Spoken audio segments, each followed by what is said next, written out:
So good afternoon. This is Guru, Placement Officer, RYM Engineering College, Belgavi. So as I told you guys yesterday that I would be engaging the session on resume building. So this is the session. Sir, audible?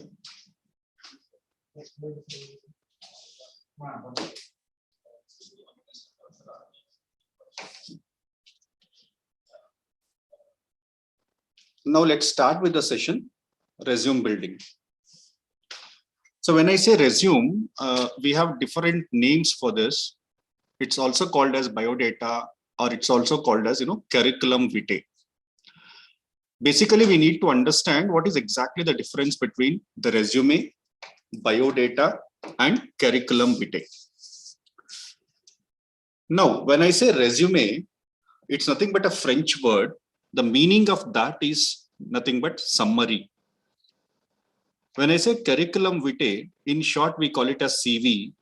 This is a Latin word, and the meaning of that is course of life. And biodata is nothing but the short form of biographical data. The meaning of resume, biodata, and the curriculum vitae, they are different. They are different with respect to the experience of a concerned person. But in general, when I say resume or resume, biodata or curriculum vitae, in short CV, all these things, these three must have the following contents. The contents as such, you can see on the screen. It must contain your personal details, the objective or the aim or the career objective. It means that why exactly you are submitting this CV or biodata or resume to somebody or to some industry or to some company. Third one is your educational summary. Fourth one is the technical skills. Fifth one is achievements. Sixth one, extracurricular activities. Seventh, hobbies, interests. Eighth one is the personal skills. Ninth is the internship and project details. 10th one is the personal memorandum or personal data. Last but one is the declaration statement. And the last is affixing your signature. These must be the contents in any of these three things, resume or biodata or curriculum vitae. Now let's try to understand the difference between these three things. When I say resume or biodata or curriculum vitae, as I mentioned, they depend on the person who is drafting the data. I'll go from the freshers point of view, that is the students who are in final year or students who are in pre-final year. So you guys are freshers. You can write about your details with respect to the contents, these things, on a sheet of paper or maximum and another sheet. So maximum 2 pages you can use to pen down the details which I showed in the initial slide. When I come to the curriculum vitae or CV, this is preferably used by experienced professionals who have minimum 5 to 10 years of experience. During their course of 10 years of experience, they must have done lot of works, they must have achieved lot of activities, and hence they need more than 2 pages of the paper to pen down their details. So normally curriculum vitae or CV would consist of minimum 8 to 10 pages of information, and that is not suitable for the freshers. If somebody asked me to submit my details, definitely I would prefer a curriculum vitae, because this is my 23rd year of experience working as a faculty in RYM Engineering College. Coming to the last one, biodata, it's also called as biographical data, and hope you have heard of autobiography. That is the details of a highly experienced professional. For example, the MD of a company, the chairman of a company, the CEO or CFO or COO of a company, or the profile of Dr. Abdul Kalam, or the profile of Mr. Narendra Modi, or the profile of Mr. Yediyurappa, or the profile of Azim Premji, or the profile of Narayan Murthy. When they are supposed to write their professional works, definitely they need more than 30 or 40 pages, or even sometimes 100 pages. So such details, they are called as biodata or biographical data. So coming to the conclusion that what we are supposed to refer for the students who are in the final year or pre-final year, that is nothing but resume. So from now onwards, you are supposed to use the word resume for the details of you people on a couple of sheets of paper. It should not be more than 2 pages. But in general, so normally we say CV to be submitted. Companies will ask me, submit the CVs of the students. So CV is a generic word for this biodata concept. So from now onwards, we shall use the word CV or the curriculum vitae to explain this particular concept of resume building. So guys, take it granted, you are supposed to use the word resume as the actual format of your details, but we are calling it as CV for our convenience. Now let's start building up. Let's start building up the resume from the first point. The first content in your resume or CV should be your personal details. You have to be very, very clear while writing the information in the CV, and it should be accurate and it should be correct. The first thing is you are supposed to write your name, the name as per your Aadhaar card, the name as per your 10th standard marks card. While writing up your name, you are supposed to write your surname if you have. You are supposed to expand your initials. Suppose if I write my name as Gururaj KK, I have to write it as Gururaj Kashinath Kottur. K stands for my father's name and K stands for my native place. Similarly, I've given some examples: Sanjay Dikshit, Aniket Deshpande, Nandini Pai, Basavaraj Ballari. Full name as it is available in the Aadhaar card or 10th standard marks card should be written as the name. Second one is the mailing address. When I say mailing address, nothing but your residential address, permanent or present address. When the company wants to share you or send you some details, some item, some object, some letter, so when they send that, you must be able to receive it. So I've given the example also: the door number, the main, cross, nearest place, the place where you belong to, your native place, PIN code is must, and the state name. Complete residential address you are supposed to write in the CV. Third one is the contact number.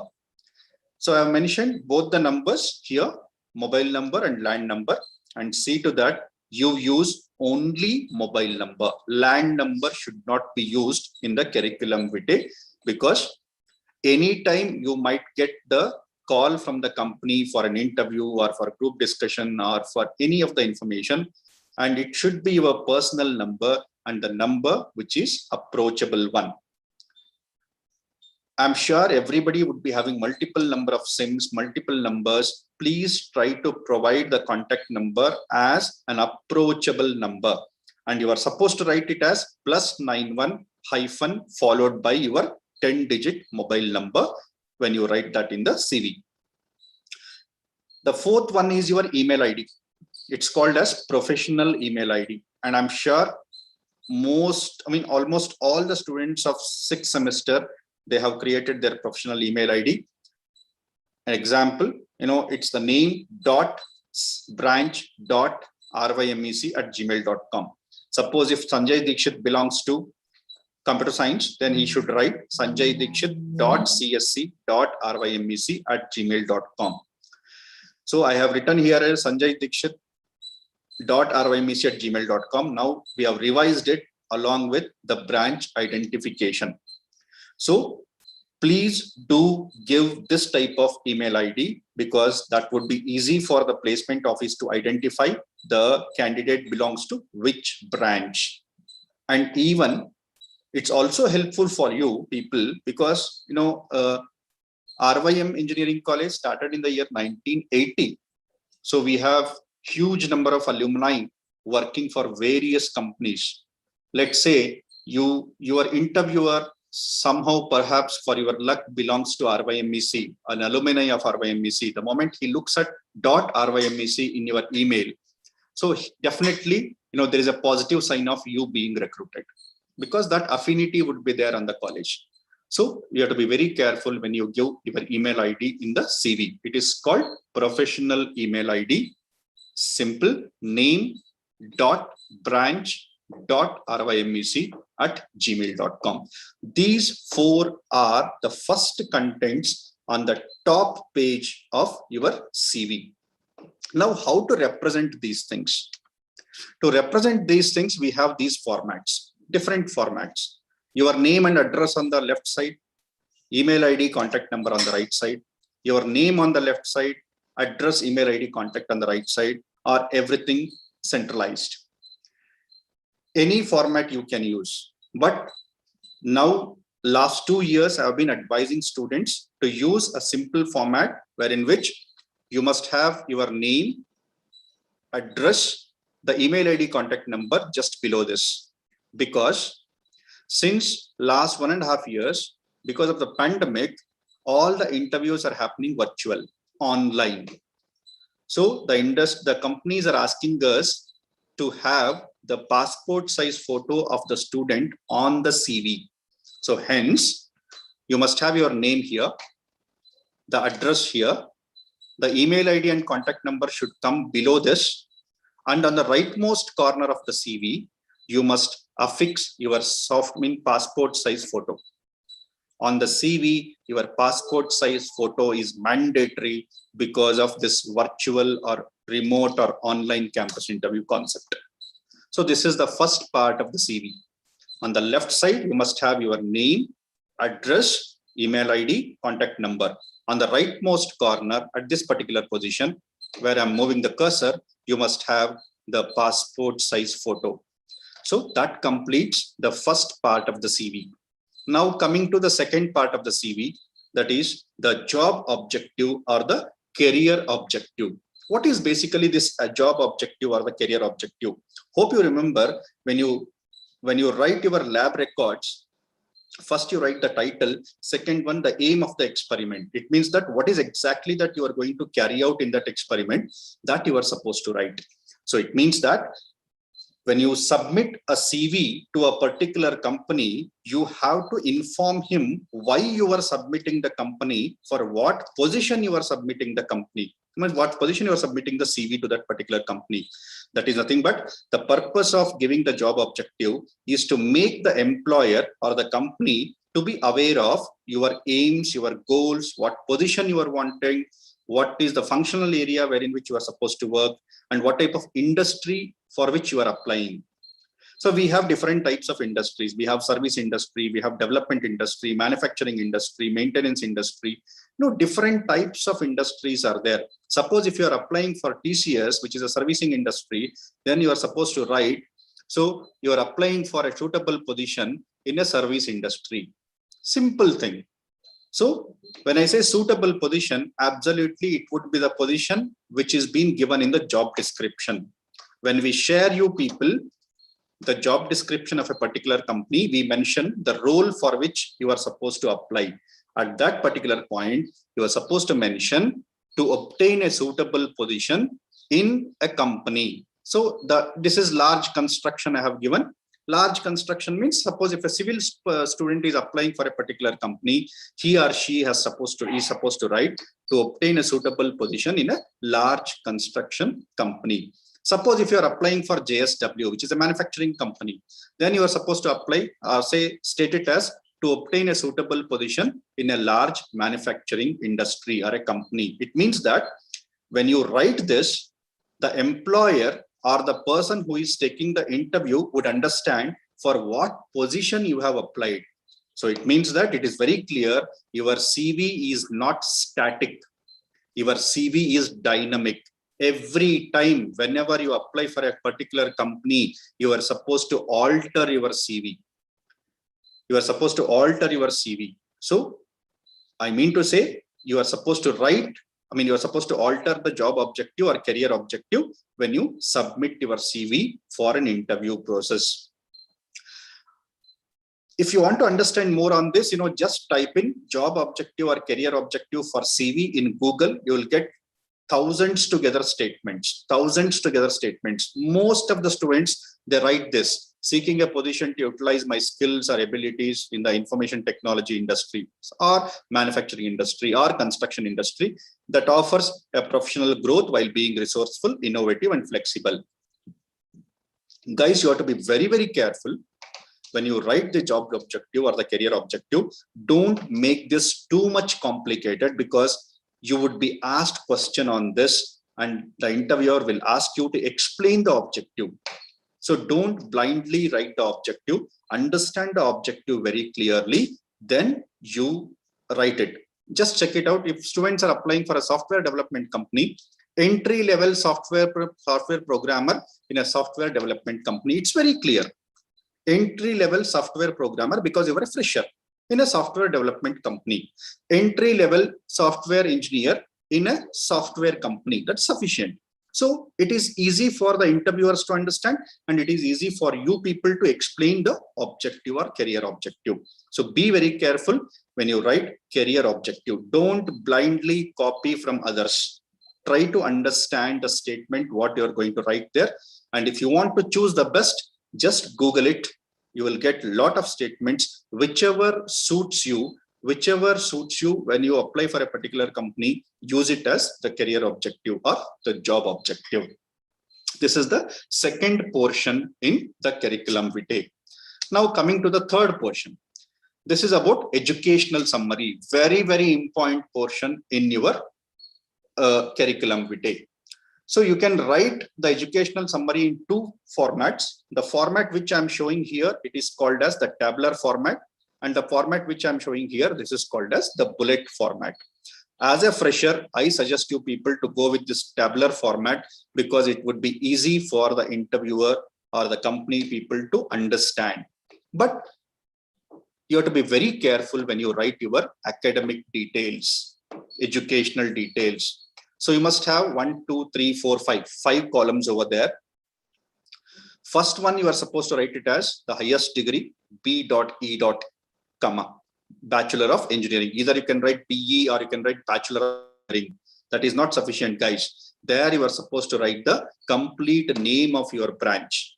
If you are a student of computer science, you are supposed to write BE within the bracket, computer science and engineering. If you are a mechanical student, write it as BE in the bracket, mechanical engineering. Most of the students, they forget writing this, which creates problems later.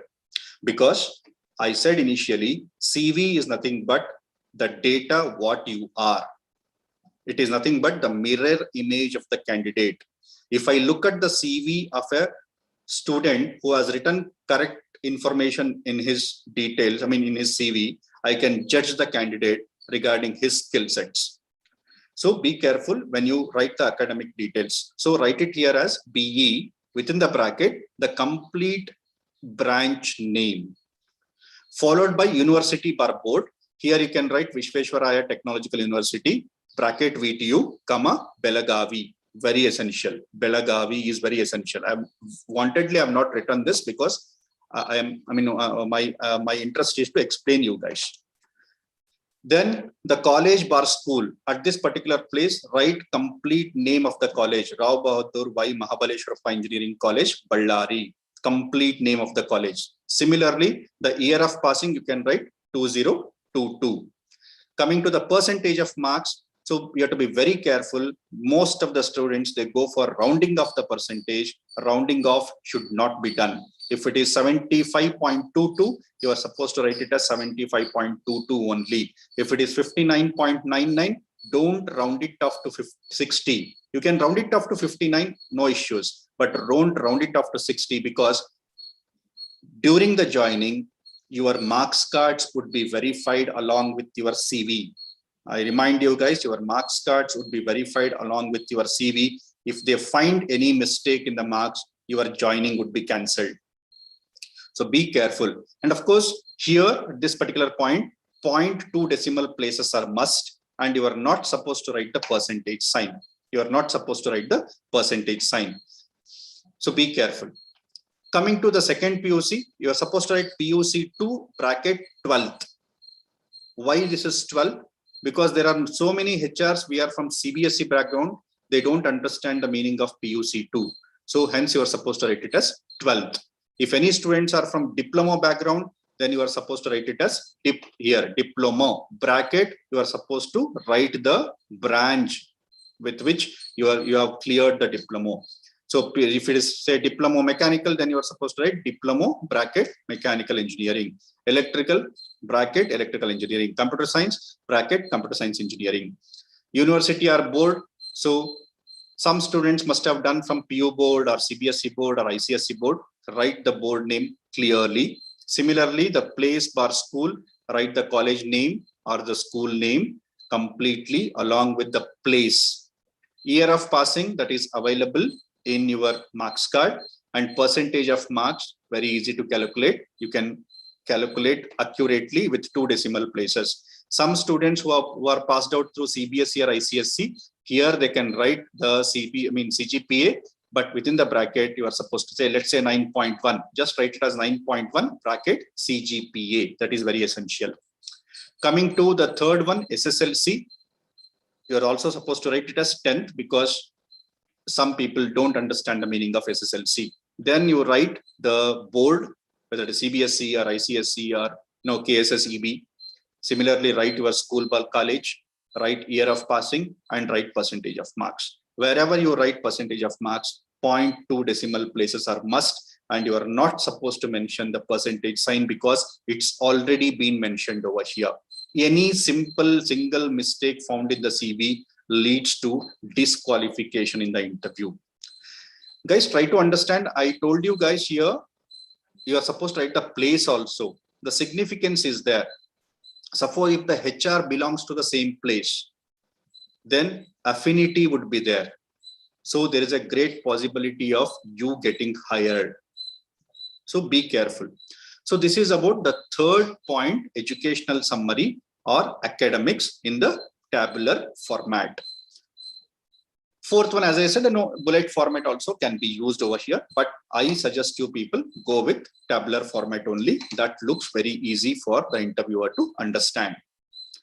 Now coming to the fourth point in the CV, it is nothing but technical skills. You guys have to be very, very careful because the industry is in need of people who have strong technical skills. And I tell you guys, don't bluff anything in the CV. Don't, make any gorgeous statements in the CV that you know this, you know that. Whatever you know to the extent of which you have understood, please do write those technical skills. They are again department or domain oriented. Civil students are supposed to write civil department technical skills. Mechanical are supposed to write mechanical technical skills. But any student, if he or she is applying for a software industry, they are supposed to write the software skills, what they possess. Normally, when I say the software skills are taken into consideration, you are supposed to start with, the basic languages, C, C++, Java, Python.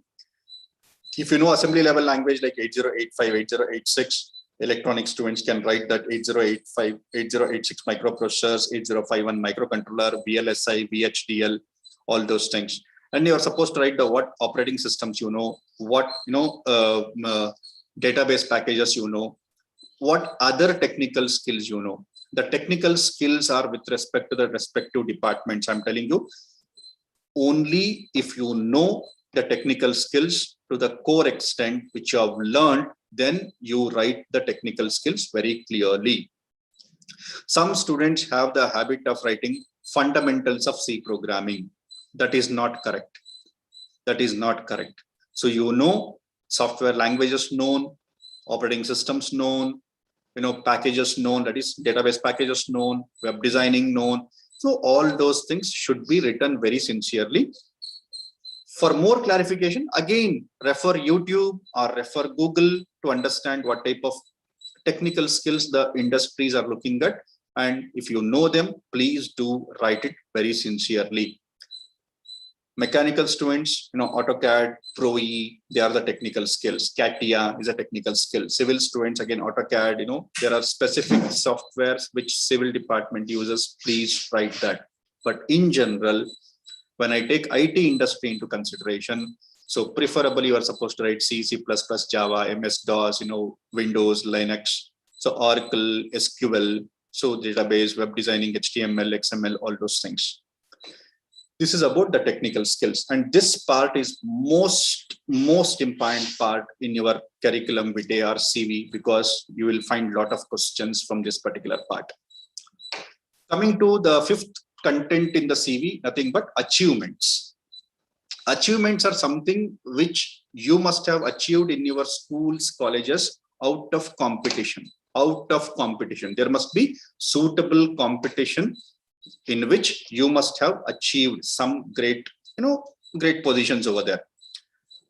For example, I've given some examples over there. Stood first in the intercollegiate debate competition. When I say intercollegiate debate competition, definitely good number of colleges must have participated and you must have won. So such competition should be there. So won first place in the technical paper presentation. So many competitors will be there. Probably you must have won. Please do write it. Won best student award in 10th standard. Topper of the college in first BE, first year BE, second year BE. Conducted blood donation camps in the college. So represented Karnataka at national level, Republic Day parade. Like that, if you have done any great achievements, might be with respect to sports or cultural activities, so or studies or any competitions, please do write it. If you don't have, please don't create and write anything, because when you write something as the achievements, you must have a suitable proof. You must have a suitable proof for that. This is about the fifth point in the curriculum vitae. Coming to the sixth point, extracurricular activities. I've written a lot of things over there. But of course, when I say extracurricular activities, these are something apart from your regular academics, apart from studies. It might be sports, it might be arts, it might be a community activity, it might be a club activity, a governance activity, media activity, military or NCC, music, volunteer work or community service, anything which is apart from your regular academics, regular studies, they are called as extracurricular activities. Dancing, singing, all those things. When I say arts, something but dancing, singing. Clubs means just club, mathematics club, something debate club, language clubs, like that. So community activities, governance, so media, military or NCC, music, sports, volunteer work and community service. Again, if you want to understand more on this, just type in extracurricular activities for the CV, either in the YouTube or in the Google. You will get some information. Please do incorporate those things if it matches with you. If it matches with you, then only you write extracurricular activities, but it is not mandatory. Not mandatory. Then what is the significance of writing extracurricular activities in the CV? Guys, for your information, every company nowadays, apart from the regular work culture, they have a recreation facilities. They have sports club, they have arts club, they have cultural event club, they have media club. Many clubs they have. So wherein which if they find any one of you good in this, so 1 point of selection, that is some 10% of point, means selection process will become positive. Hence, if you are good with any extracurricular activities, if you have participated and if you are active with that, please do write extracurricular activities. That is the sixth point. Coming to the seventh point, hobbies and interests. Again, this is really good because, as I said, the companies, apart from the regular work, they love doing all these things. They have different clubs. They want people having additional good habits to be recruited for their industry. When I say hobbies and interests, normally students, they say, listening to music, watching TV, watching music, movies and all. But that is not the actual, the hobby. That is something like time pass. Hobbies are something as if you must have spent time, you must have spent great money, and that gives happiness to you. For example, reading business and current affair magazines, This cannot be done at free of cost. To purchase a magazine, you are supposed to spend good amount of money. Drawing pencil sketches and cartooning. So again, this cannot be done, at free of cost. You must spend some money. You must spend great amount of time to do this activity. Mountaineering, it's a costliest hobby. Traveling, again, it's a costly hobby. Stamp collection, one of the costliest hobbies. Classical music, Western dance, you cannot do this overnight time. So you must have spent great amount of time to learn all these things. Reading novels, this is the most common hobby which every student write in the CV, reading novels. And the answer, if somebody asks you which novels, Chetan Bhagat. Common. Which novel? The same 3 Idiot novel. If the interviewer asks, tell me couple of more novels of Chetan Bhagat, the student would not be having any answer. So when you write hobby as reading novels, you must have had that particular hobby with you.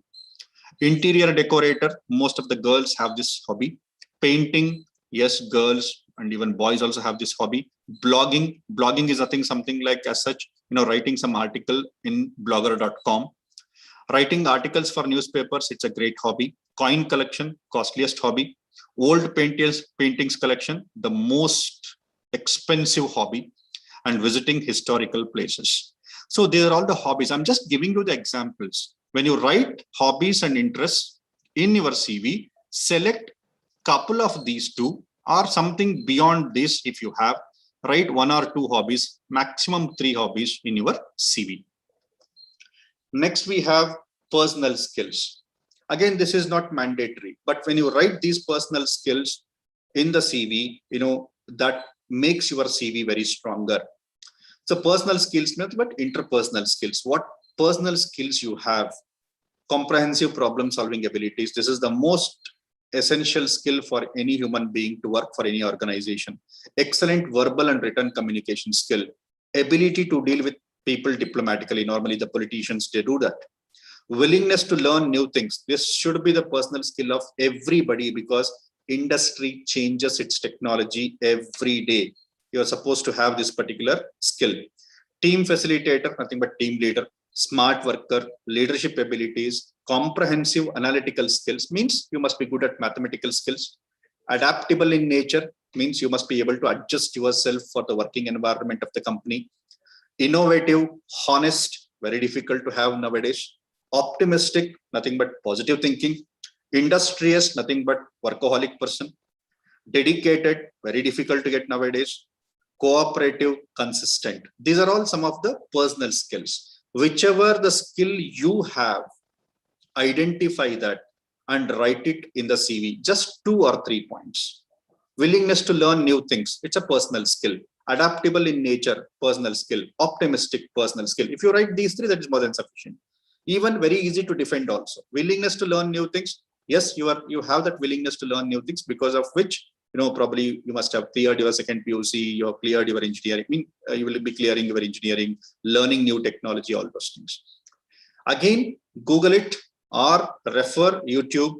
What personal skills I should write in the CV? You will get a lot of information on that. Use couple of personal skills and write in your CV. Now about internship and project profile. Very, very important point nowadays. Most of the companies are asking this. Internship. And I'm sure you must have done an internship. If not, at least write something that some concept of internship which you are planning to do, either in a company or as a training, something. Whether when you write internship, first you are supposed to write the title of the internship, then the description of the internship for 2 to 3 lines. Similarly, project profile. So I'm requesting HODs to allocate the project guides for the students of 6th semester, because very soon, probably in the first week of September, you would be attending the written test of TCS. 3rd week of September, students who clear the written test would attend the interview. So by that time, there must be something called as project profile in your CV. At least proposed project should be there in your CV. So I am requesting HODs to allocate the guides and propose and decide some project so that you can write it. In the interview, somebody asks you, tell me about this particular project, then you can say, this is the project which we have proposed. This is the technology what we are using. We are planning to use in this particular project. And that sounds great for the interviewer. If they ask you project, if you're not mentioned, then it gives a negative image for the interviewer. At least write something, the title of the project, description of some 2 to 3 lines about the project. That gives great weightage for your CV. Think of a project. At least think of a mini project which you must have done, or do any mini project, or refer some project, write it. At least write it. If you are not executed also, not a problem. Write it, refer it to the extent of 30-40%. If somebody asks you what project you are planning for, you must be able to explain that. Then coming to the last, personal profile or the personal memorandum. This is about your personal data. The name again as per your Aadhaar card or 10th standard marks card.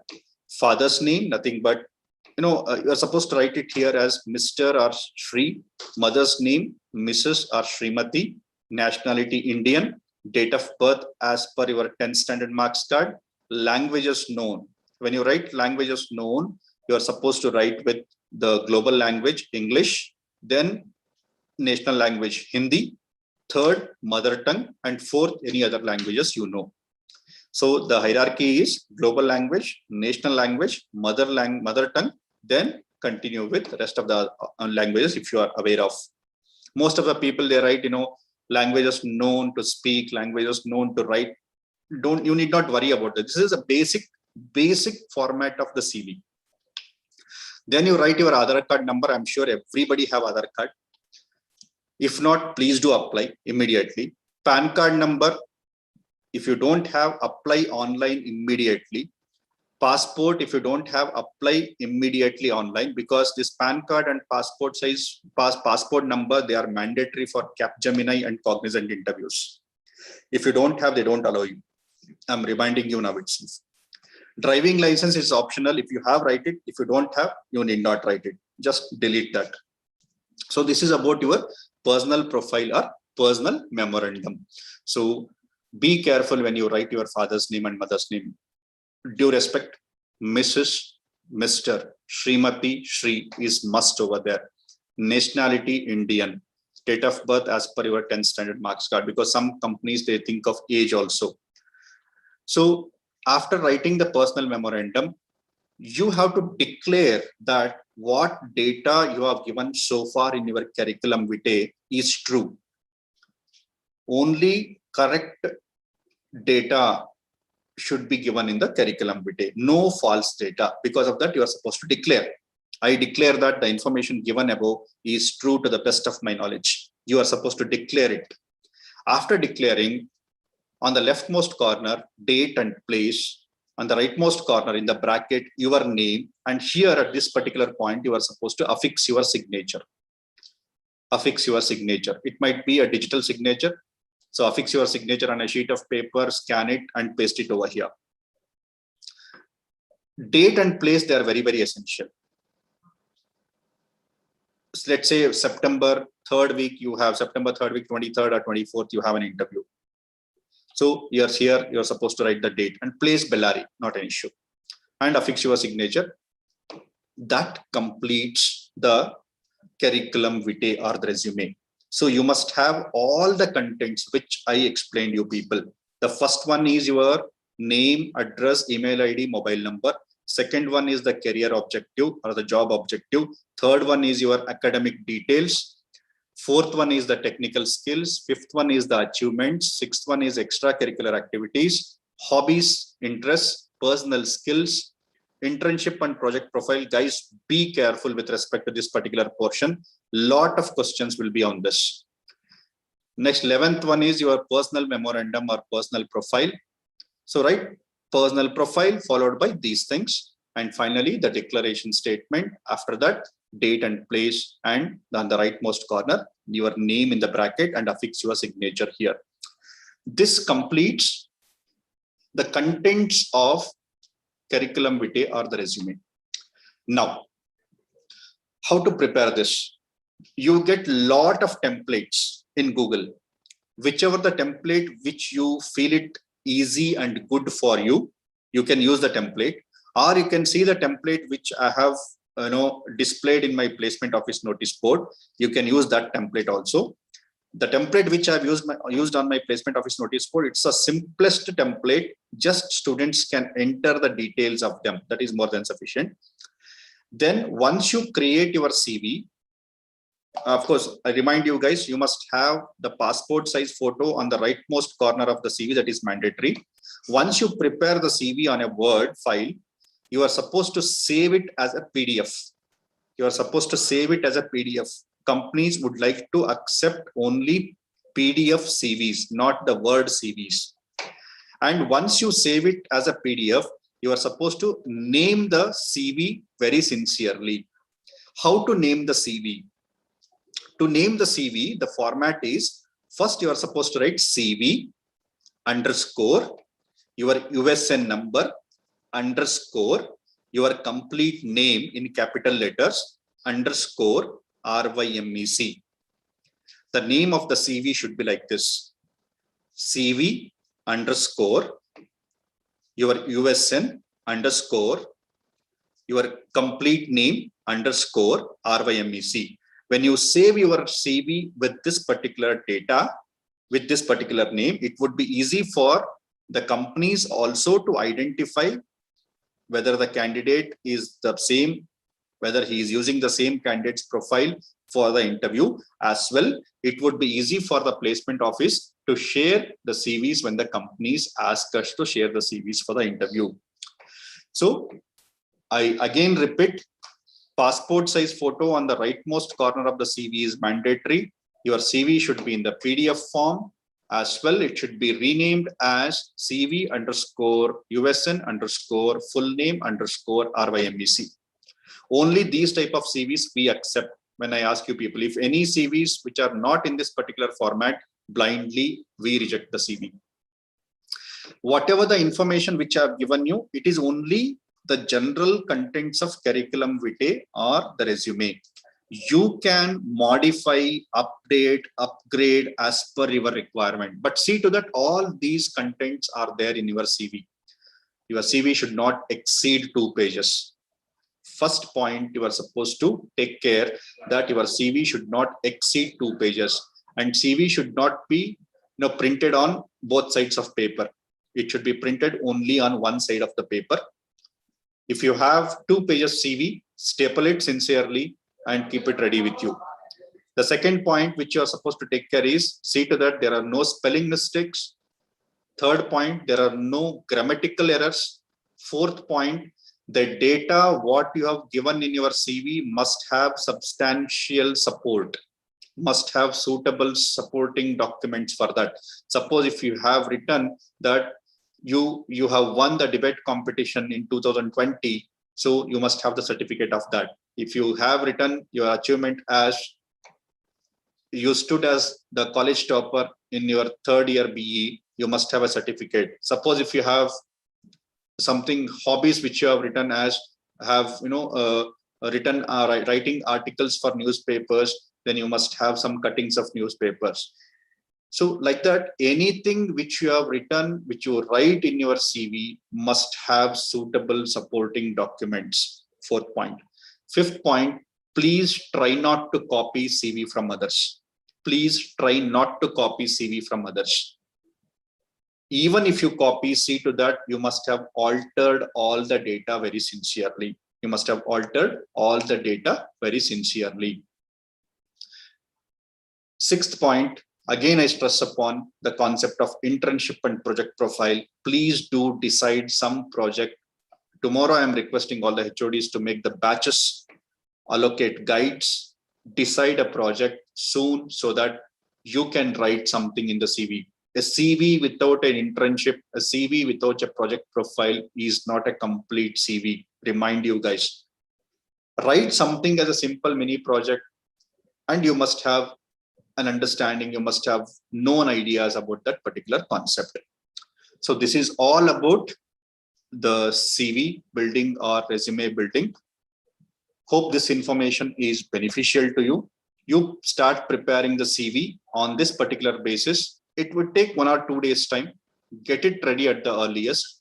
And of course, I remind you guys, students who are eligible for TCS, they have to upload this CV and they have to upload passport size photo in TCS portal. So with this, thank you very much for attending the session on CV building or resume building. So if you have any queries, you can call me personally or you can approach me in my placement office. So thank you very much for attending the CV building session. So with this, thank you very much for attending.